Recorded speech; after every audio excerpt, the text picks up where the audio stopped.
neste primeiro momento, nós temos nosso convidado aqui, professor Júlio Rezende, diretor de ensino do campus Cuiabá, que vai nos trazer um pouco da construção do projeto piloto das matrizes com aulas de 45 minutos. Aquele diálogo que o conselheiro Claudir solicitou hoje de manhã.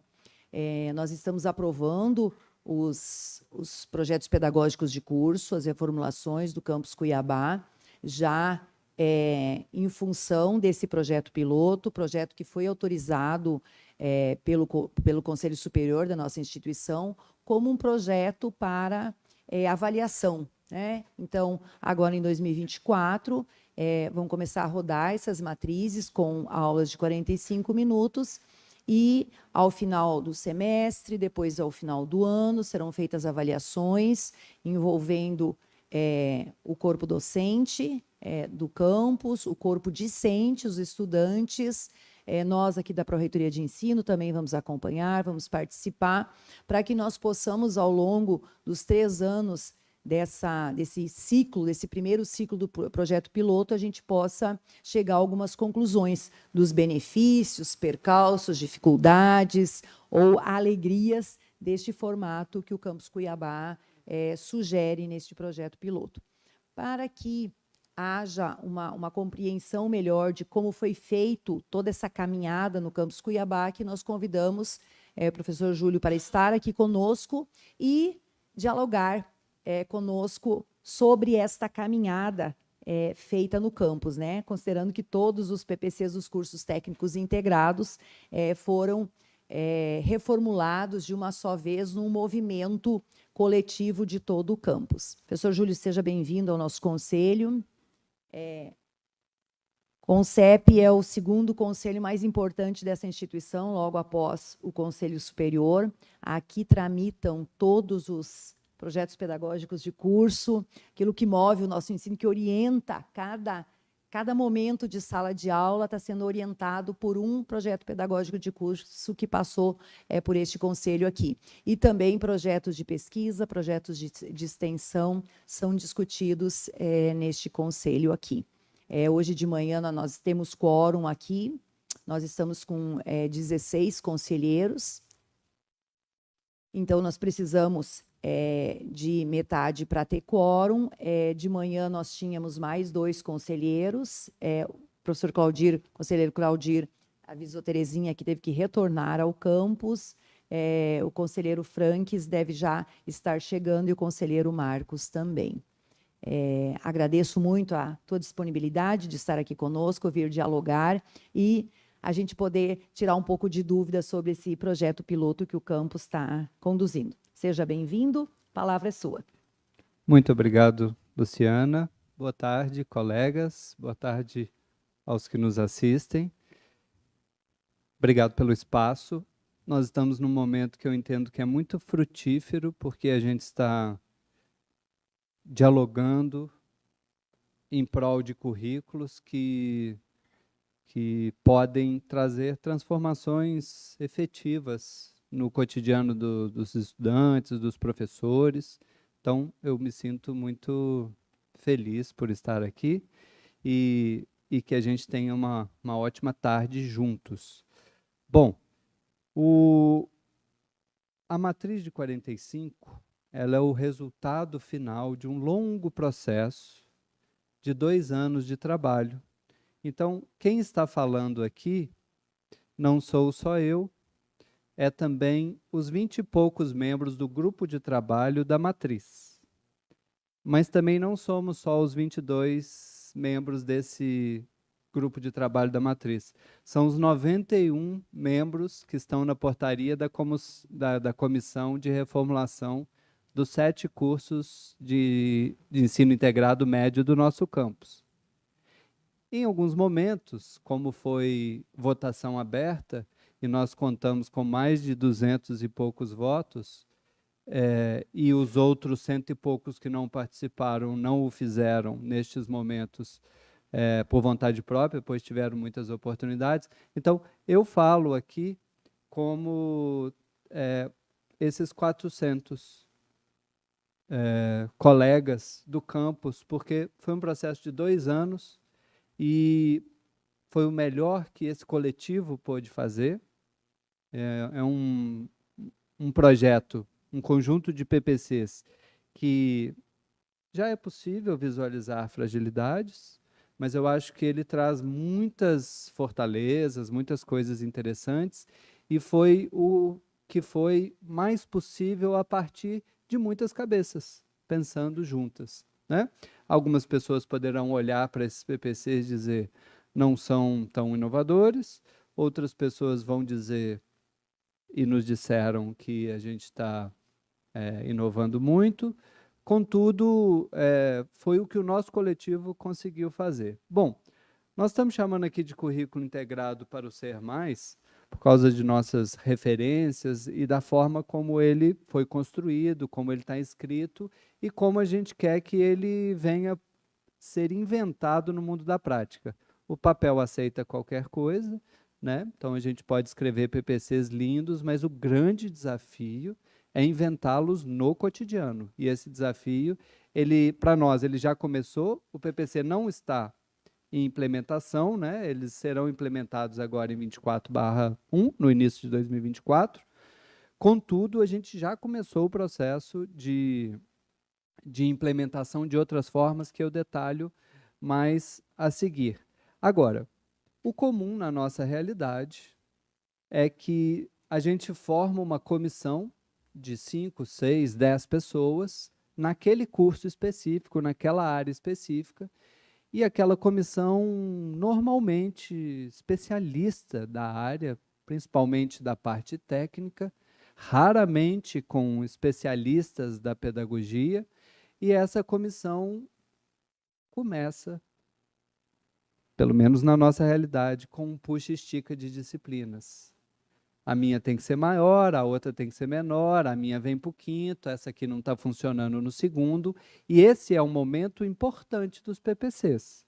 Contudo, se a gente vai à ciência da educação, a gente percebe que não é por aí que a gente começa uma reformulação, quando a gente aprende com a ciência da educação e os pedagogos. Eu acho que, diante da crise da sala de aula que vivemos, a gente mais do que nunca precisa dos pedagogos e da ciência da educação, porque nós, educadores e estudantes, nós estamos sentindo um cotidiano de certa frustração, né? Que os alunos não lidam bem mais com o monólogo eterno do professor, eles já não aceitam mais passar 12 anos sentados, calados, reprodutores, porque o mundo mudou radicalmente. Professores formados, nós todos formados nessa pedagogia tradicional, estamos com dificuldade de dar um salto em direção a outras direções, e existem muitas, e a gente pode escolher quais direções.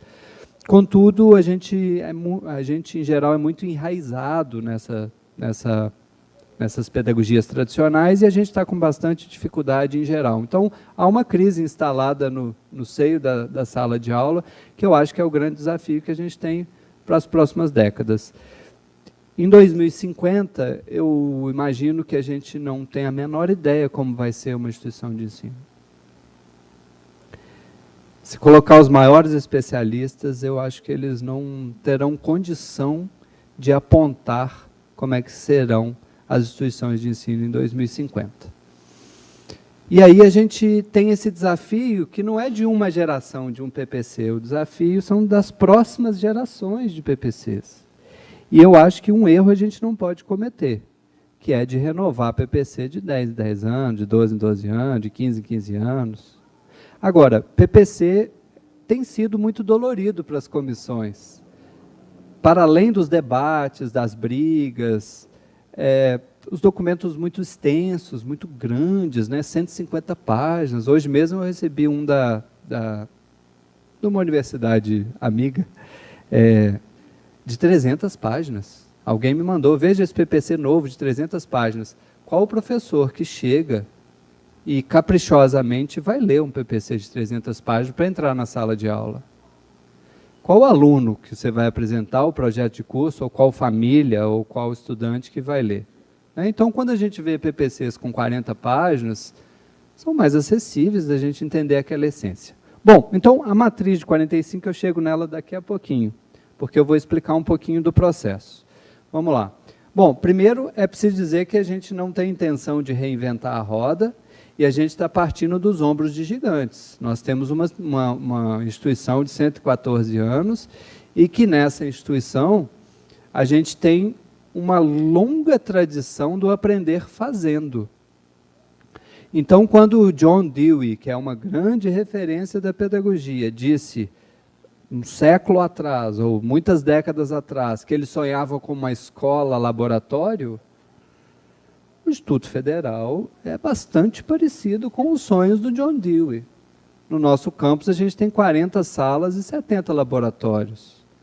E quando a gente começa a seguir no Instagram os outros campi, começa a conversar com os colegas, ver como está o Instituto Federal Brasil afora, eu acho que a gente se enche de orgulho, no sentido de que você vai lá no interior do Ceará, está a turma lá num laboratório interessante, subindo drone sobre uma plantação, você vai lá no Rio Grande do Sul, laboratório de robótica, ou seja, nós estamos partindo dos ombros dos gigantes e não estamos dizendo que a nossa história, nem antiga e nem recente, foi em vão, né?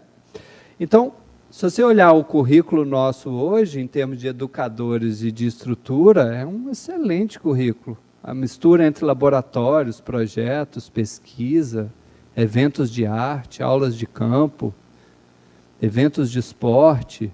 A gente combina ciência, cidadania e tecnologia, eu acho que com bastante maestria, eu diria. Então, a gente precisa respeitar essa conquista que temos, mas, ao mesmo tempo, a gente consegue e precisa ser crítico quanto a essa crise da sala de aula e as diversas crises que a gente vive.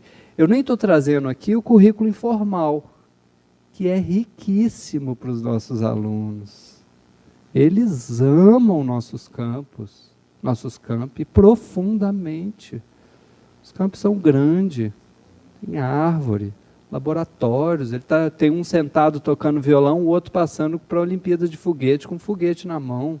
Passa um doutorando fazendo uma pesquisa em história oral. Isso é riquíssimo. Eles amam nossos campos profundamente. Então, e na adolescência, como estuda bastante a ciência da educação, é provável que eles aprendam mais fora de sala de aula do que dentro. Eles estão explodindo em hormônios, em sentimentos, em cores, em vontade de ouvir música, e de andar de skate, de ganhar o mundo.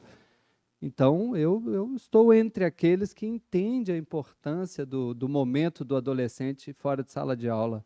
E aí ele não tem aula no contraturno e está passando a tarde lá, porque ele ama os nossos campos. Bom, então, nós partimos de uma realidade, de um currículo que já é excelente. Sem contar os números do PISA. Quando a gente isola da rede federal, tem 3 ou 4 artigos escritos sobre isso. Perdão.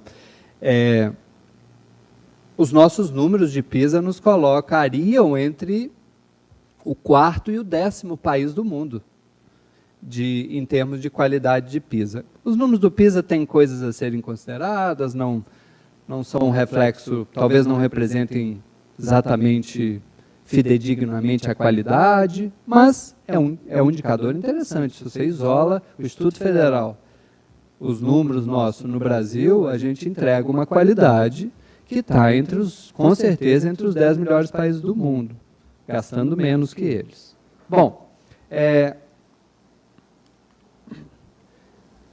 como é que é o currículo tradicional? Não necessariamente o nosso. O nosso ele é bastante conteudista ainda, se você passa nas salas de aula, a maior parte das salas de aula ainda tem uma pessoa na frente, alunos sentados em fileiras, e a pessoa na frente conduzindo, tendo o protagonismo e falando mais, e os alunos ouvindo mais. Só que nós temos essa tradição do aprender fazendo, dos laboratórios. Então, não é só um conteudismo enciclopedista. Enciclopedista porque a gente acredita, cada uma das áreas e matérias, a gente acha que a gente tem que pegar os 2.500 anos de filosofia e botar em 3 anos de ensino médio. A gente acha que a gente tem que botar 450 anos de geografia Porque a gente tem essa compreensão que é amorosa de que o aluno tem que percorrer tudo daquela área, né?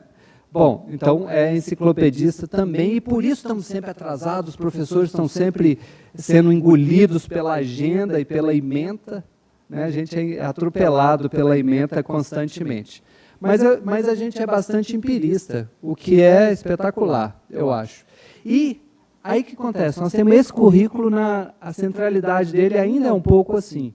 Na periferia, gravitando, você tem aquele professor que faz aquele projeto com programação, você tem o outro professor que faz automação na agricultura, e você tem o outro professor que está trabalhando história oral e carnaval e cultura. Ou seja, e o aluno vai lá e ama aquilo, o coral, o esporte. Então, a gente faz gravitar no entorno, na periferia desse currículo, através dos projetos, das bolsas, essas iniciativas que são fantásticas.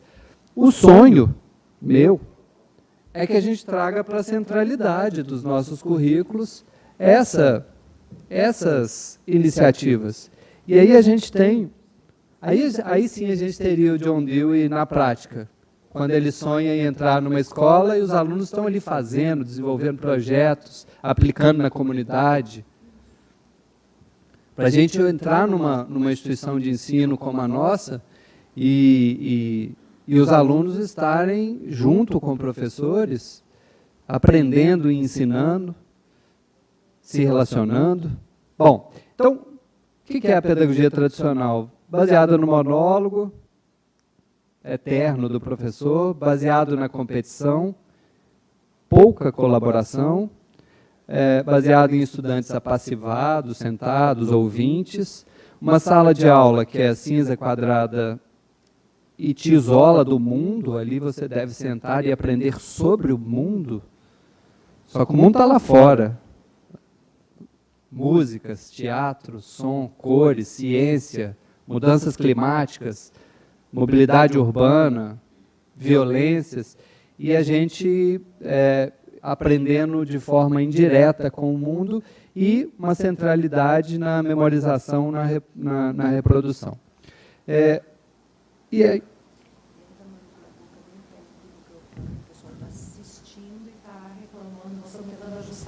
Certo. Assim melhora? Quem puder dar um feedback de quem está nos assistindo, eu falo mais pertinho, tá? Se você puder me manter atento, tá? Obrigado. Bom, e em geral a gente construiu currículos que a gente traz uma brincadeira, uma ironia, que são desintegrados, porque eles são pensados para serem caixinhas, né? A gente pensa em formar um administrador, a gente cria 40 e poucas caixinhas, e aí se vocês lembrarem de quando vocês se formaram, vocês se sentiram super perdidos. Será que eu sei ser administrador? Será que eu sei ser cientista social? Será que eu sei ser engenheiro? O que eu faço com essas 40 disciplinas que eu formei agora? E aí, qual foi o milagre que foi acontecendo nesses primeiros anos? Você arrumou um emprego, aí seu chefe lá na engenharia falou assim, Júlio, acompanha esse projeto aqui e dá o apoio para o engenheiro, eu não sou engenheiro não, estou dando um exemplo, acompanha esse projeto e vira braço direito do engenheiro, que já está na coordenação, e aí, de repente, ele te pede alguma coisa que você fala, no segundo semestre eu acho que eu tive isso, de repente ele te pede uma planilha financeira, você fala, no quinto... Então, nos primeiros anos de formação, de profissão sua, você vai integrando o currículo que você teve lá atrás e que veio todo desconectado. A gente faz esse esforço. E aí, 10 anos depois que você está na profissão, você vê que faz muito sentido aquele encadeamento de componentes curriculares e aquelas matérias. Só que, por que não, durante o curso, elas serem integradas? Tratarem dos assuntos do mundo, do cotidiano, né? E aí, provocação do historiador Eric Hobsbawm, que diz que o mundo mudou mais nos últimos 50 anos do que havia mudado nos últimos 3.000. As instituições de ensino não seguiram esse ritmo ainda. E é por isso que é possível que nas próximas décadas a gente vá ter que fazer isso. Se a essência, se a centralidade da pedagogia é a memorização, tem um negócio aí chamado internet que tem todas as aulas do planeta, todos os filmes, todos os livros. E o historiador Yuval Harari diz: ontem as carreiras eram estáveis e as tarefas repetitivas. Ontem, ele diz, está falando de algumas décadas. Hoje a mudança é a única constante. Muito mais do que aprender conteúdos, que talvez daqui 2 anos já não exista nem a técnica de construção mais, que você está ensinando aqui hoje, é aprender a aprender. Né? É deixar o aluno estimulado para o aprendizado e de uma forma que ele vá, a partir de uma base teórica, a partir de uma base de experiências práticas, que ele vá ter condição de chegar no mundo e continuar aprendendo constantemente. Esse é talvez um dos principais desafios. E hoje, quando a gente olha as questões da mudança climática, e hoje é o primeiro dia de COP, a gente percebe que ali tem questões econômicas envolvidas, tem questões ambientais, tem questões sociais, tem questão de saneamento básico, tem muitas questões envolvidas. E por que a gente não resolve? Porque a gente ainda não é capaz de pensar de forma complexa e conectada. A mobilidade urbana. Com certeza tem engenheiros geniais no Brasil capazes de pensar mobilidade urbana e dar soluções. Só que a gente não tem conseguido. Né? A gente tem uma mobilidade urbana que não é acessível para a maioria e que é cheia de problemas e que é um trânsito violento. E a educação tem uma corresponsabilidade com essa nossa capacidade de juntos transformar essa nossa instituição em um laboratório constante, de que os alunos pensem, aprendam com a teoria, executem, desenvolvam projetos, vão na comunidade aplicar, volta, aprende com a comunidade, ensina a comunidade. Então, um currículo integrado é um currículo que a gente precisa inventar, que é um currículo que não é simples, mas é um currículo que precisa de um rompimento com essas pedagogias tradicionais. O meu receio é que ele permaneça, que os projetos integradores permaneçam na periferia. Esse vai ser o nosso desafio dos próximos anos. Vamos ao histórico que foi feito no nosso campus. Em 19 e 20, nós tivemos a reformulação do PPC de eventos. Foram 23 reuniões. Dentro dessas reuniões, tinham reuniões constantes com estudantes e com familiares, inclusive. Os estudantes fizeram um documento com 15 propostas.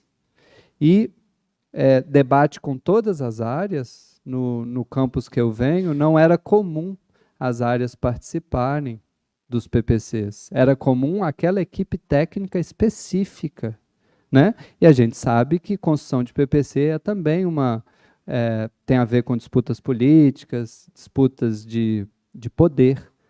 O poder do conhecimento, o poder da minha área ser maior que a sua, e, portanto, a minha matéria tem que ter 4 aulas e a sua ter 2 aulas. Todas essas questões. Ele nasceu no ano dos 2 anos de pandemia e agora ele já tem 2 anos de prática. E ele está corajosamente vindo ao mundo aos pouquinhos. Mas não é uma coisa que a gente olha e fala, ó, que sucesso. Né?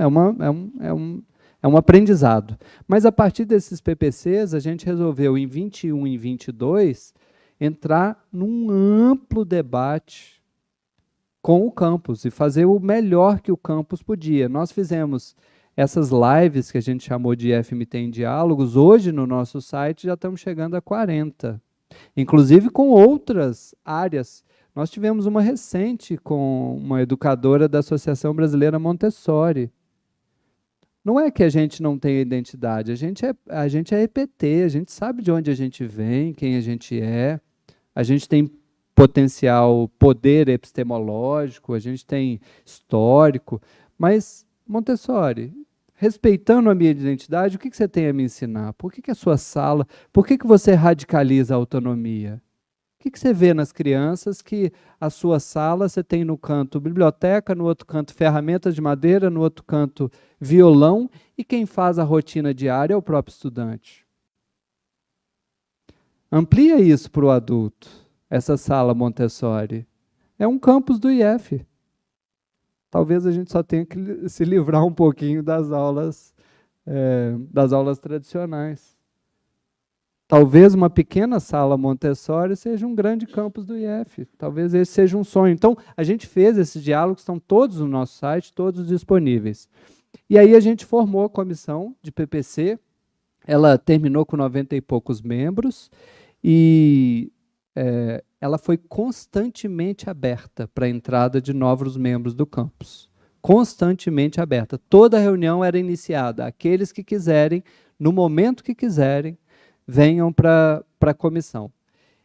E a gente trabalhou nesse ano algumas formações específicas para a entrada desse PPC em 2024, inclusive foi o primeiro ano que nós tivemos um edital de ensino com financiamento. No nosso campus foi o primeiro ano.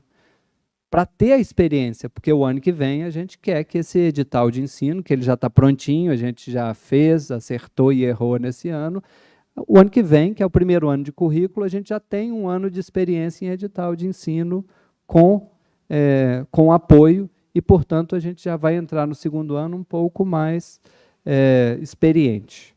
Bom,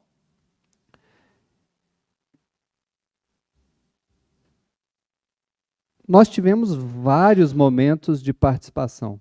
Uma primeira camada dessa cebola foram os IVF-MT em diálogos, uma segunda camada foram as muitas rodas de conversas abertas, terceira camada, as formações pedagógicas, a quarta, a comissão de 91 membros, e em alguns momentos nós fizemos votação aberta para todo o campus, que foi o caso do anual versus semestral. Nós trouxemos Bela Vista para nos ensinar, trouxemos Várzea Grande para nos ensinar, fizemos um debate no campus, alguns encontros, algumas oficinas, e foi feita uma votação aberta para decidir se a gente iria para o semestral ou para o anual. E aí, além disso, a gente ainda fez 3 GTs. Um GT da boneca do PPC, ou seja, nós, em termos de diretoria de ensino, o que nós fizemos? Nós construímos a 5 mãos um PPC boneca padrão para todos os cursos. E o convite que nós fizemos para os cursos é assim, a gente deixou em vermelhinho tudo que ele tinha que mudar, perfil do egresso, matriz. E o convite, na verdade, o presente era assim, o PPC ele está quase todo pronto, porque perfil do egresso foi debatido com o campus. Né? Alguns colegas da parte técnica diziam, mas peraí, perfil do egresso não é o que está escrito no catálogo do MEC? Não, tem um perfil de um cidadão que a gente deseja formar, um mundo em constante transformação, a gente tem que dizer ali que é um cidadão que precisa aprender constantemente, não decorar coisas. Então, a gente fez um amplo debate, e construiu o perfil do egresso do campus. Então, a boneca, ela foi construída, inclusive, junto com a Proem, porque o arquivo no Drive veio. Dona Nair, não me lembro mais se outras pessoas entraram, mas Dona Nair foi cuidadosa e carinhosamente no texto, antes da gente mandar para qualquer departamento. E aí, cada comissão, olha o conforto. Desse desespero de uma comissão ter que escrever 150 páginas, 170, cada comissão teve que escrever 12, 15 páginas, era entre 12 e 15 páginas. Porque é um PPC que o campus construiu e aquelas partes em vermelho era onde o curso tinha que mudar. E aí isso gerou uma praticidade no trabalho do campus. Lembrando que nesse caso, a gente foi se inspirar lá no Farroupilha, com PPCs curtos, sintéticos, estéticos, porque a estética de um documento te convida a ler também. Né? Você tem um design, esqueci como é que chama isso, em revista, diagramação mínima, isso te convida a ler, né? Está destacado o objetivo do curso, a missão do campus, e aí a gente fez dessa forma. Bom, e claro, aprendendo com a ciência da educação, que a gente não começa pelo puxa-estica de disciplinas. A gente pergunta, que mundo é esse que vivemos? eventualmente, o mundo que sonhamos criar, a partir da missão do Instituto Federal, de educação pública, de excelência. A partir desse mundo que sonhamos, a gente precisa perguntar, e quem é o ser humano que vai viver nesse mundo? Aí a gente se pergunta qual que é a formação que esse ser humano vai ter. Como o ser humano é infinitamente diverso, a pedagogia é infinitamente diversa. Tá tudo bem ter a Montessori, ter a Waldorf, ter a Summerhill, ter a EPT, ter uma educação militar para um país que está em guerra. Tá tudo bem no caso deles. Entende? Tá tudo bem o filho de um hippie querer uma educação bastante livre, que o filho seja criado solto na praia. O ser humano é infinitamente diverso e, portanto, pode ter infinitas pedagogias. Então a gente tem que se perguntar, que formação é essa? Agora, essas perguntas, para muitas pessoas, é uma explosão de sinapses, porque, uai, achei que o PPC era mudar as matérias, atualizar as matérias. A gente está acostumado um pouco com isso. E aí, a partir dessa formação, que formação é? Como é que eu formo esse ser humano? E aí a gente pergunta, o que ele precisa como profissional? Quem que é esse, né? Qual que é o perfil desse profissional? Em termos de cidadania, em termos técnicos, em termos de competências. Aí a gente chega nesse primeiro grande passo que o campus deu, que foi a construção de um perfil nosso, que a gente está tratando com o hífen, é cidadão profissional, ele não é só um profissional, ele é as duas coisas. E é outra coisa que a gente faz com maestria. A gente não é tecnicista, a gente é técnico, a gente forma ser humano aprofundado. Nossos professores de história, filosofia, sociologia são geniais. São geniais. Quando você vê os alunos na Olimpíada de História, fazendo documentário nas aulas de artes, né? Eu acredito nesse trabalho que a gente faz também. E aí, o grupo de integração, o GT de integração, depois de muitas reuniões e meses de trabalho, chegou a essas 3 integrações possíveis. Essa integração que a gente chama de afinidade, ou seja, 10% das cargas horárias dos componentes, há uma liberdade, aqui é só um estímulo, há uma liberdade para que o professor se junte com outros, faça visita técnica, que ele rompa com a sala de aula e vai ensinar biologia no campo, no pátio, em outros lugares, né? A gente tem os projetos integradores profissionais que a gente conseguiu que ele fosse todos os anos, em todos os cursos. Então, tiveram propostas arrojadíssimas que defenderam que ele tinha que ter 6 aulas, um dia da semana. E tiveram propostas menos arrojadas. Então, para nós, alguns vão dizer de novo, não foi tão inovador, não foi... Foi o melhor que nós pudemos fazer e nós estamos dizendo para o campus e para a comunidade e para os estudantes que projeto integrador tem todos os anos, são 2 aulas e eles estão na centralidade do currículo. Agora a gente precisa inventar isso, que eles estão na centralidade do currículo, inventar no cotidiano, porque no papel está razoavelmente bem escrito. E os projetos integradores transversais que acontecerão aos terceiros anos, em que um professor pode abrir um projeto de teatro, ou o outro pode abrir um projeto de história oral na comunidade, ou qualquer tipo de projeto, em que possa receber alunos de diferentes cursos. E que ele possa, aí no terceiro ano, o estudante, ao invés de ir no projeto integrador do curso dele específico, do curso de eventos, secretariado, de informática, ele possa, de repente, ele vai ser um grande programador, mas de repente ele sente que no terceiro ano ele quer desenvolver algo relativo a artes. Então, nos terceiros anos, nos últimos anos, a gente colocou essa possibilidade. Além de uma coisa que nós nos inspiramos no Jacarezinho, nós recebemos a visita do diretor de Jacarezinho, nos inspiramos neles, a possibilidade do professor propor matérias, componentes curriculares com qualquer nome, de 2 aulas. E esses componentes curriculares, ele pode ter esses componentes curriculares desde que ele cumpra a carga horária da equipe dele, para a gente não ter uma questão de competição com a carga horária de química específica, Uma vez ele cumprido com aquilo, ele pode desenvolver algoritmo e xadrez, ele pode falar da história do CPA-3, né? Não sei se estudaram, se conhecem Jacarezinho. Jacarezinho, cada professor propõe 2 ou 3 componentes curriculares com o nome que quiser. Todos os professores têm 14 aulas, porque um curso de informática, por exemplo, tem uma centralidade ali que não muda. Eu não sei se é 1/3, mas não é muito. O resto é um cardápio de 200 componentes curriculares que o aluno vai se encaixando nesse cardápio, vai se servindo dele um cardápio de um currículo aberto, semelhante às universidades americanas, que o aluno pode entrar e, de repente, fazer 3 graduações. Porque ele está fazendo engenharia, mas ele se interessa muito por ciência política, por direito internacional. Então, é bastante comum nos Estados Unidos que o aluno possa se servir de todos os componentes curriculares que existem na universidade. E nós temos uma tradição no Brasil que é boa por um lado e nos engessa por outro, que eu chamo de currículo total. A gente tem a tendência de pensar um currículo 100% pronto para o aluno.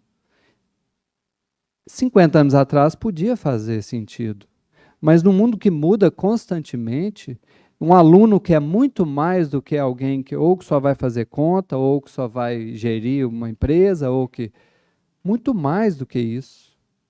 Um aluno de exatas, de repente, o engenheiro de trânsito, não sei se chama assim, ele vai resolver uma questão de mobilidade urbana porque ele foi fazer educação ambiental. Aí ele vai entender por que Paris está tirando o carro do centro, do hipercentro até 2030. Entende? Então, não é só pensar o viaduto nesse caso de cá. De repente, ele compreende as mudanças climáticas e a qualidade de vida e entende por que Helsinki está proibindo o carro. Então, num mundo como é hoje, vai ser um desafio nosso ir flexibilizando nossos currículos para que o aluno, de forma autônoma, também escolha caminhos. E não é exatamente a centralidade desse que nós estamos apresentando agora. Ele ainda é bastante na tradição brasileira de currículos mais engessados. A ideia é que, de novo, a gente traga para a centralidade os projetos integradores em todos os cursos e que as disciplinas gravitem em torno. Cada disciplina, cada projeto integrador terá, no mínimo, 2 professores e que eles terão condições de trabalhar, inclusive, com esse edital de ensino e terão condições de trabalhar com diversas áreas e romper com o cotidiano de uma sala de aula mais formal. Bom, a gente está chegando na matriz por fim, mas a gente tem desafios de uma transição pedagógica. A extensão veio um pouco de cima para baixo, e nós ficamos assustados. A gente ficou assustado, né? Meu Deus do céu, como é que nós vamos cumprir isso?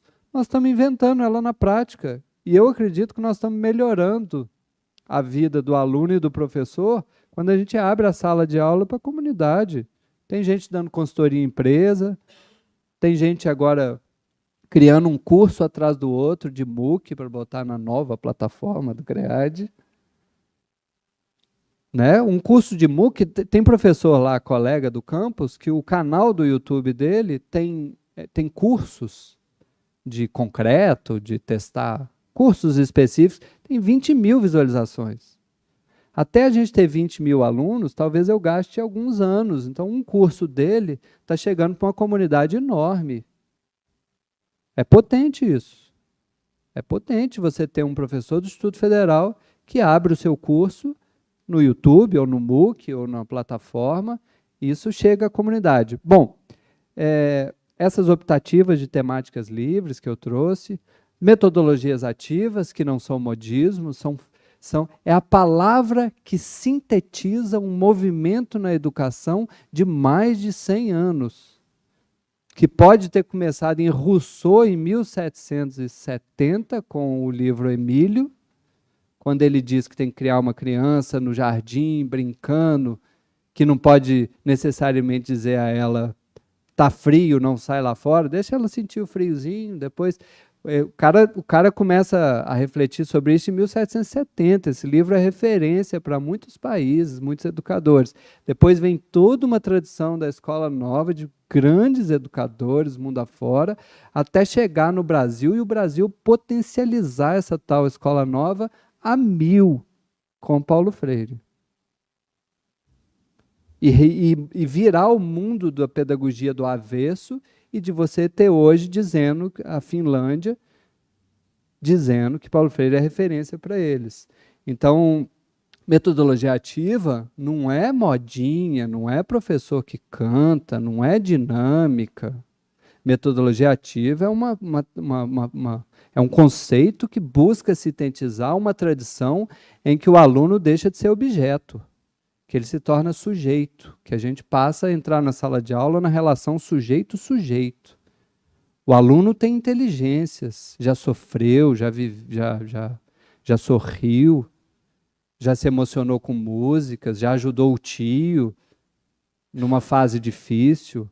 Ali tem potência, ali tem talento, tem sonhos. Como é que a gente faz plano de ensino e entrega ele 100% pronto antes de conhecer os alunos? É antidialógico, porque a gente não está partindo deles. Esses projetos, a gente pode tranquilamente pensar junto com eles nas primeiras semanas. E os planos de ensino, a gente tem que começar a fazer isso.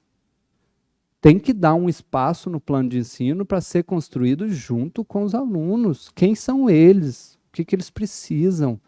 Qual que é a demanda deles? O que o bairro deles? O que é a vivência deles?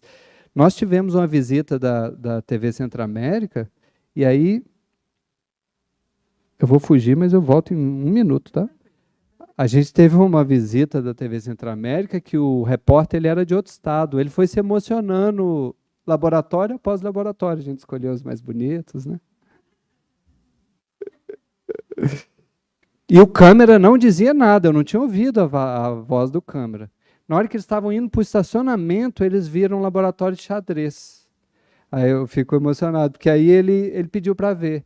E o câmera entrou e chorou. Ele chorou. Aí deu uma comoção, aí ele falou, olha, eu venho de um bairro muito distante, citou o nome, não lembro. Nesse momento, tem um monte de criança lá na rua, sentada no chão, sem saber o que fazer, sem perspectiva de futuro. Se eu soubesse que isso aqui era também para elas, elas não fazem a menor ideia que isso aqui existe.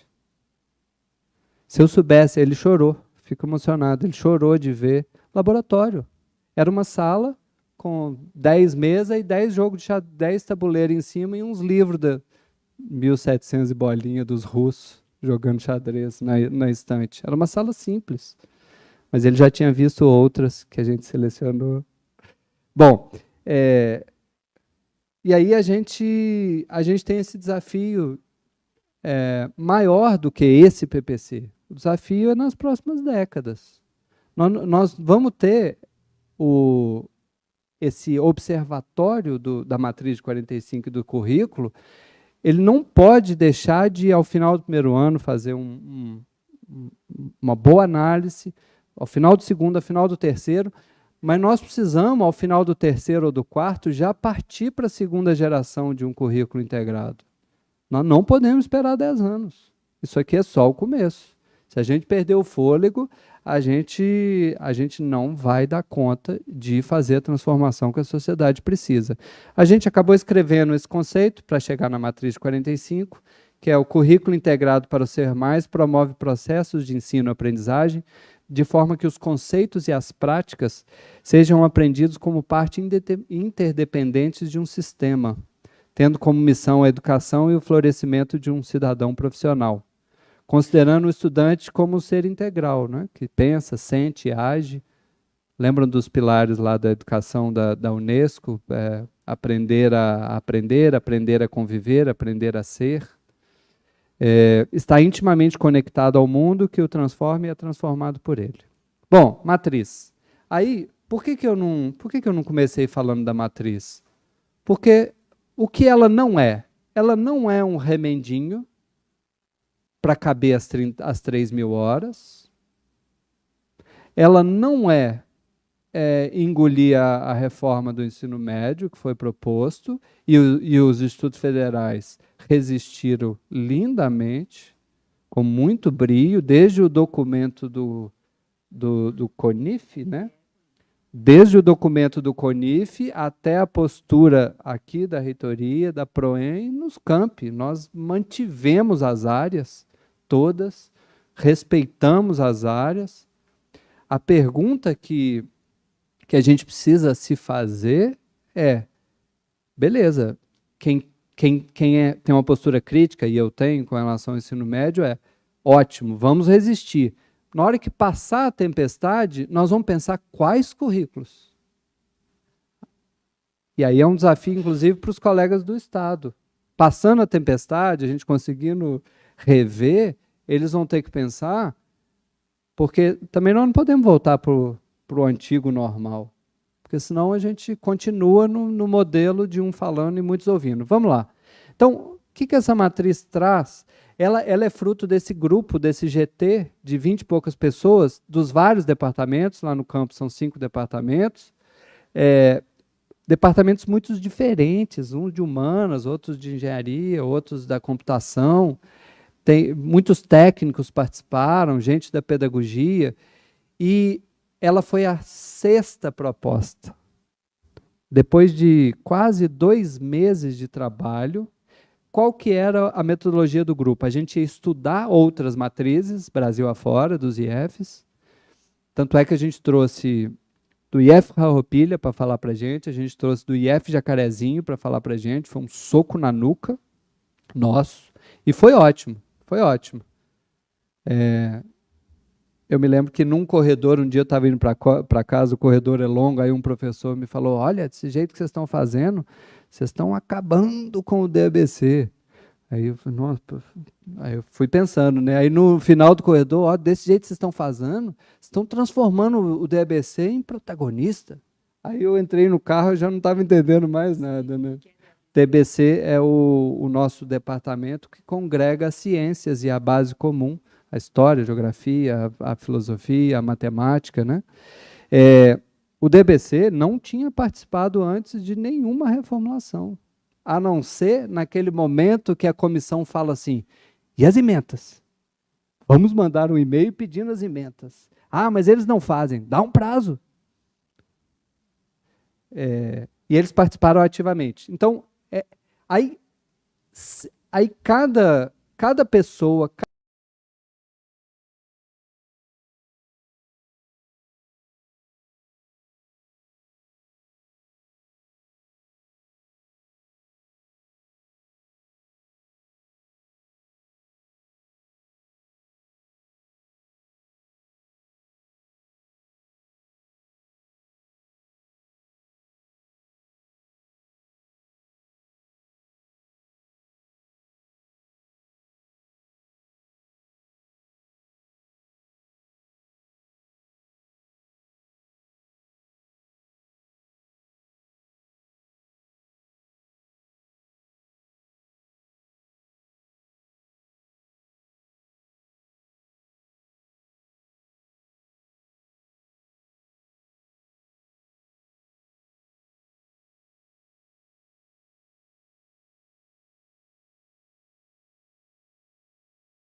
aulas. Outro intervalo de 15 minutos. E 10h30, meio-dia, mais 2 aulas. Então, você tem sempre aulas casadas, né, como obrigatoriedade do currículo. Não hierarquiza áreas. Português e matemática são base de todas as outras, por isso a gente fala que é alfabetização. Qualquer área precisa das duas e, portanto, elas têm mais aulas. História, filosofia e sociologia. As equipes do campus, a gente tinha 1. As equipes do campus escolheram ter 2. E língua espanhola, a equipe do campus quis ter 2, fora as optativas, mas quis ter 2 no sentido de defender a sua área dentro dos currículos, né? E me parece que, salvo engano, tem uma lei nacional que garante que tem que ter inglês todos os anos, mas não garante espanhol, né? E nós estamos garantindo, porque a equipe foi lá e debateu e está garantindo espanhol. Então, essa é a parte das ciências, que alguns campos chamam de ciência, outros campos a gente chama de base comum por uma tradição histórica. Todos os anos tem o projeto integrador, com 2 aulas, ou seja, nós estamos falando aqui em 210 horas do currículo integração específica, né? E, a partir dessa carga horária, as áreas que são técnicas e de exatas e que precisam de 1.200 horas, você tem exatamente 1.200 horas. Se você somar o 990 com os 210, você tem exatamente a carga horária que os conselhos técnicos pedem, Conselho Técnico da Engenharia, e que tem razão também em demandar esse espaço. Ou seja, as áreas comuns, as áreas das ciências, foram protagonistas no processo e conseguiram, entre si, não hierarquizar. Houve a possibilidade de achar o espaço que era importante para o projeto integrador e houve a possibilidade de dar conta das 1.200 horas das áreas técnicas. Os cursos de 800 horas foi ainda mais simples, né? Então, esse resultado dessa matriz é o resultado de um processo longo, debatido, cheio de problemas e momentos interessantes, cheio de conflitos, mas que podem nos trazer um horizonte de algumas boas possibilidades para o cotidiano da sala de aula. Algumas. Não tem reinvenção de roda, não tem milagre. É só uma tentativa da gente construir currículos, que a gente construa, que a gente cocrie o currículo e que a gente consiga integrar. Basicamente é isso. E eu acho que a gente, enquanto Instituto Federal, a gente tem a responsabilidade de mostrar para o Brasil, a gente já o faz, que se deixar o educador brasileiro com uma boa estrutura, não falo de nós no Instituto, nós não somos exatamente especiais. Se der a mesma estrutura, um salário digno para os colegas do Estado, eles vão brilhar igual nós brilhamos. Mas, de fato, o Instituto já mostra que é altamente capaz de fazer com muita qualidade. É uma responsabilidade nossa. É uma responsabilidade e um peso. Mas na hora que o Brasil, o governo, ou o Brasil, a sociedade falar assim, vocês conseguem nos mostrar um possível caminho? Conseguimos, a gente está fazendo. 600 campi a gente está fazendo. Eu não sei o número exatamente, mas eu acho que a gente é 0,5% do ensino médio brasileiro. 2 e pouquinho. Beleza. Se quiser aumentar 50 vezes o orçamento, a gente vai para o diálogo com os estados, e os educadores são brasileiros e, portanto, são formados numa tradição profunda, epistemológica, e são criativos o suficiente, e nós vamos conseguir fazer o ensino médio do Brasil estar entre os melhores do mundo, porque em termos de número de valor por aluno, a gente gasta menos que os países ricos, bem menos. É porque a gente tem uma capacidade especial diante das dificuldades que a gente viveu, né? Então, acho que a gente, eu termino com essa mensagem para que a gente se coloque em movimento. Porque se daqui 10 anos a gente passar no corredor, o professor estiver dando aula, aluno ouvindo, nós não teremos cumprido, eu acho, a nossa missão de liderar a sociedade em direção a uma pedagogia, a essa EPT que a gente ainda está por criar, né? A gente bebe de uma tradição de 114 anos do aprender fazendo, e temos mesmo, somos bons nela, mas tem um caminho adiante. Tá? E eu me coloco à disposição para as dúvidas, para as discordâncias, para as concordâncias. Eu já consigo pensar alguns probleminhas, se vocês quiserem eu falo sobre eles, né?